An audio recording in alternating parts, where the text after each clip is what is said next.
Bienvenidos a una nueva edición de Actualidad Macroeconómica. Hace algunos días atrás, el Banco Central publicó las cifras de cuentas nacionales y entre los datos que venían en esa información estaban las cifras respecto al déficit en cuenta corriente de la balanza de pago. Producto de los datos publicados, vimos un fuerte salto en el tipo de cambio, un salto que ese día y en los días posteriores llegó a ser de 30 o 40 pesos. Y eso genera la interrogante de por qué, cuál es la relación que puede haber entre la cuenta corriente y el tipo de cambio. De hecho, para la mayoría es una incógnita qué es la cuenta corriente. Por lo tanto, voy a comenzar con una explicación conceptual breve respecto a qué es y por qué importa la cuenta corriente. La cuenta corriente de la balanza de pago corresponde a la diferencia entre los ingresos generados por un país y los gastos en los que incurre ese país. Se habla de que hay un déficit en cuenta corriente cuando el gasto es mayor que los ingresos. Cuando un país gasta más de lo que genera ingresos, tiene que estar acumulando pasivos con respecto al resto del mundo. El resto del mundo tiene que financiarle ese exceso de gasto. ¿Cómo? Hay tres mecanismos básicos: endeudamiento con el resto del mundo, inversión del resto del mundo en nuestro país o echando mano a ahorros realizados en periodos anteriores. Por ejemplo, los fondos soberanos. ¿Por qué es importante un déficit en cuenta corriente? Porque tal como pasa en el caso de una familia, de una persona, si uno gasta por sobre los ingresos generados durante un periodo de tiempo prolongado, se puede llegar a producir un problema de solvencia. Podemos ser incapaces de cumplir con los pagos de intereses y los pagos de las cuotas. Eso mismo le pasa a un país. Sin embargo, no todos los déficits en cuenta corriente son iguales. Hay al menos 5 dimensiones que diferencian un déficit de otro y que tienen implicancias muy importantes respecto a los efectos económicos que se desprenden de ahí. En primer lugar, la magnitud del déficit. No es lo mismo tener un pequeño déficit a tener un déficit muy grande. La duración del déficit, mientras más prolongado sea, significa que pasan años y años acumulándose deuda y eso genera un stock de deuda mucho mayor. No es lo mismo ir a endeudarse cuando uno tiene poca deuda que cuando uno tiene un nivel de deuda muy elevado. También es importante quién está generando el déficit. Puede ser el Estado o puede ser el sector privado. Eso es importante porque los incentivos con los que operan son diferentes, la eficiencia en el uso de los recursos son diferentes. En cuarto lugar, es importante también saber por qué se produce el déficit. ¿Es por un aumento del consumo? ¿Es por un aumento de la inversión? ¿O es por una caída transitoria en los ingresos? Por ejemplo, la caída producida en 2020 debido al estallido de la pandemia. La diferencia entre financiar inversión y financiar consumo es muy evidente. La inversión, si son proyectos rentables, debiera generar flujos futuros que permitan pagar los intereses y las cuotas del principal, de la deuda contraída. En cambio, en el caso del consumo, hay que generar los recursos para pagar esa deuda a través de otro mecanismo. Finalmente, también es muy importante cómo se financia el déficit. Tal como ocurre en una empresa, no es lo mismo financiar un proyecto vía endeudamiento, leverage, o financiarlo vía capital. Cuando uno financia un proyecto vía endeudamiento, el nivel de riesgo es mayor. Bien, dicho eso, veamos qué nos muestran los datos. Acá vemos los saldos en cuenta corriente en Chile en los últimos 20 años.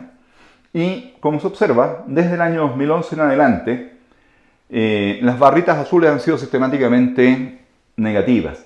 Hemos tenido déficit en cuenta corriente y déficit de gran magnitud, en promedio 3,8 puntos del PIB. Es decir, en valores de hoy día, cerca de 12.000 millones de dólares al año. Vemos que hay un episodio de aumento en el déficit en el periodo 2011-2014 y ahora otro más recientemente, y especialmente lo que hemos visto en los últimos 3 años. Veamos las diferencias que hay entre estos episodios. En primer lugar, en el periodo 2011-2014 vemos que el principal causante, el principal responsable del déficit fue el sector privado, los segmentos rojos. En cambio, el sector público tuvo unas cuentas fiscales ordenadas. Eso es importante porque, como les decía, el sector privado en general tiende a hacer un uso más eficiente de los recursos. En cambio, en 2020-2021, el gran causante del déficit fue el sector público, que aumentó su gasto para compensar la caída de los ingresos provocados por la pandemia, generando enormes transferencias fiscales hacia el sector privado, que junto con los retiros de los fondos de pensiones generaron un crecimiento explosivo en el consumo privado, que continúa en el 2022, pero en ausencia de nuevos retiros y con una fuerte reducción en las transferencias fiscales, ahora nos encontramos con un enorme déficit privado que está asociado fundamentalmente a menores ingresos y a una mantención del consumo en niveles muy altos. Si miramos ahora el comportamiento del ahorro y la inversión, podemos ver que en el periodo 2011-2014 la inversión, la línea celeste en el gráfico a la izquierda, alcanzó máximos históricos, 27 puntos del PIB. El ahorro fluctuaba en niveles altos, 22-23 puntos del PIB. Por lo tanto, el déficit en cuenta corriente del periodo 2011-2014 fue básicamente para financiar inversión. ¿E inversión de quién? Del sector privado, inversión rentable. Ese déficit en cuenta corriente fue un déficit sano, no generó ningún problema macroeconómico. Sin embargo, ¿qué es lo que vemos? Que en los años posteriores la inversión ha mostrado una tendencia decreciente y el ahorro también. Eso nos dice que el aumento que estamos viendo ahora en el déficit viene fundamentalmente de menores ingresos provocados por la pandemia y de un fuerte aumento del consumo privado, provocado por las transferencias y los retiros de los fondos de pensiones.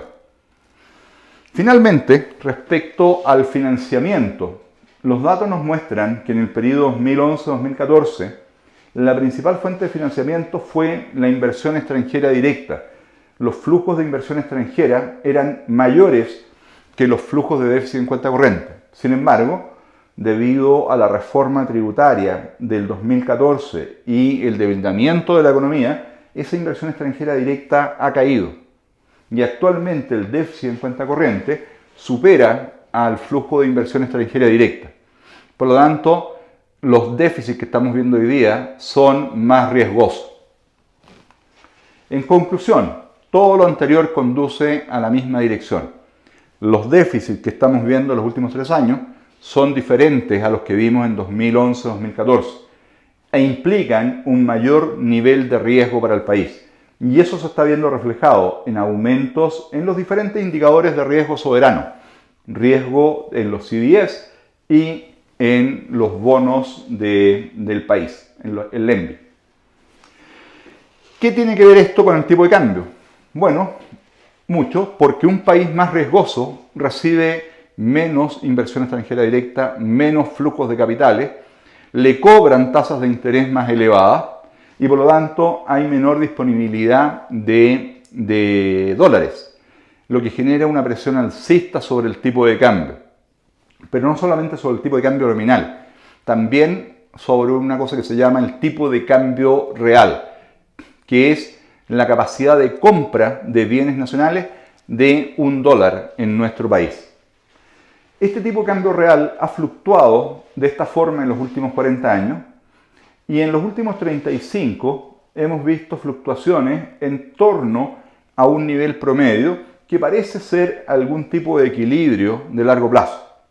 Hay desviaciones, pero se vuelve a mover en dirección a ese promedio. Ese tipo de cambio real promedio de los últimos 35 años, llevado a tipo de cambio nominal hoy día, equivale a 730 pesos. Actualmente estamos cerca de los 900 pesos, con un tipo de cambio que ha estado fluctuando entre un 20 y un 30% por arriba del promedio de los 35 años.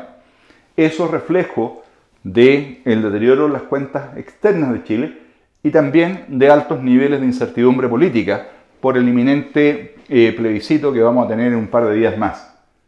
¿Qué es lo que va a pasar en el largo plazo con el tipo de cambio real? Dado que tenemos un desequilibrio en cuentas externas y el país se ha hecho más riesgoso, es improbable que en los próximos años el tipo de cambio real vuelva a este promedio.